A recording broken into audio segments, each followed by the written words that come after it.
Hashem, le Zohar ce matin, parashat Tazria. Le Zohar, il dit, Kitavo el Eretz Kenan. La parasha nous parle de Am Israël qui va rentrer en Kenaan. Venatati negat saraat et beretz achuzatrem. Et Akadosh Baruch Hu leur annonce, je donnerai des lèpres, des signes de lèpres sur le mur de votre maison que vous allez vous installer. La parasha commence par le mot Vehaya. Vehaya. Ça va être une joie quand vous viendrez en Israël et je donnerai la lèpre sur le mur de maison. Quelle joie! Qu'est-ce qu'il faut faire maintenant? La Torah nous dit cette semaine à parasha. Qu'est-ce qu'il faut faire? D'abord, il faut casser les briques où il y a le signe de lèpre. Tu casses pas toute la maison. Tu casses rien que les briques où il y a des signes de lèpre. Ces briques-là, elles sont tellement impures que la Torah, cette semaine de la paracha, nous interdit de le laisser en ville. Il faut que tu le jettes en dehors de la ville. Okay? Et la Kosh Baruch Hu, qu'est-ce que Vehaya? Ça, c'est une grande joie. Dit Rabbi Shimon Bar Yochai, quelle joie il y a quand tu rentres dans une maison, okay? Et tu as un tuyau cassé, tu as une fenêtre cassée, tu as quelque chose qui est pas bon, il a impureté. Quelle joie! Dit le Zohar, justement, t'as chazé. Viens voir qu'est-ce qui est arrivé quand ils ont trouvé ces briques touchées par la lèpre. Ils cassaient les briques, qu'est-ce qu'ils trouvaient derrière leurs murs? De l'or et de l'argent. Pourquoi? Les Knaanites, ils ont dit, on va pas leur laisser la richesse, parce que les Knaanites se sont fuis d'Israël. Mais ils pouvaient pas prendre l'or et l'argent avec eux. Qu'est-ce qu'ils ont fait? Les maisons étaient en briques, en pierre. Ils ont caché tout leur trésor derrière le mur. Elle dit comme ça, il trouvera pas.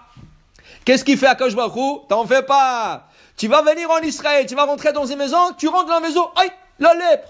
Ah, Akadosh Baruch Hu, pourquoi tu m'as fait ça, Akadosh Baruch Hu? Je viens de rentrer dans cette maison. Non, casse. Tu vas trouver. Il casse, Vehaya, la joie. Qu'est-ce qu'il trouve? Des sacs avec de louis d'or, des sacs avec des bijoux, des sacs. Maintenant, tu comprends, mon ami. Maintenant, tu comprends. Qu'est-ce que c'est ça? Mais là, le Zohar continue. C'est pas la fin de l'histoire.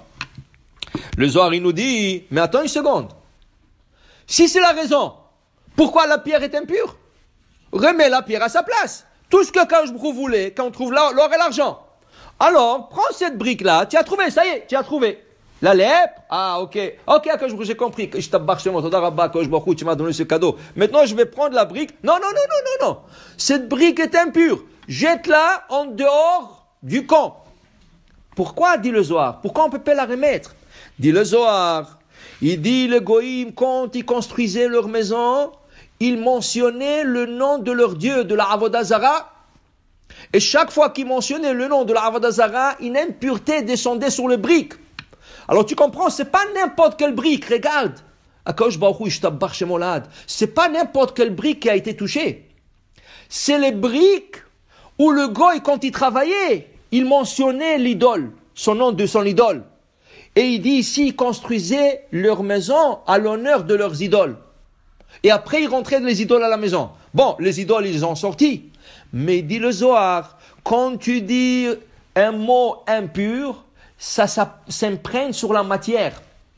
Et cette pierre-là, elle est devenue impure, à tel point qu'elle est considérée comme Avodah Zara. Que tu n'as pas le droit de la laisser dans la ville. Alors il dit le Zohar, tu comprends, quand ils ont construit le Mishkan, et qu'ils ont dit, le Shem Yichud Kucha Berichu, je le fais à l'honneur d'Akadosh Baruch Hu. Ken? Tu comprends la Kedusha qu'il y avait dans le Mishkan? C'est ainsi dans tout. Tu vas sur le marché et tu achètes les fruits de Shabbat. Qu'est-ce qui s'est écrit dans l'Halacha? Tu dois dire l'Ichvot Shabbat. Tu achètes des tomates. Juste avant de cueillir, de ramasser le tomate, tu dis l'Ichvot Shabbat. Tu achètes des concombres, l'Ichvot Shabbat. Tu achètes des bananes, l'Ichvot Shabbat. Tu achètes un poisson. Tu lui dis au poissonnier, donne-moi le poisson, l'Ichvot Shabbat. Ok?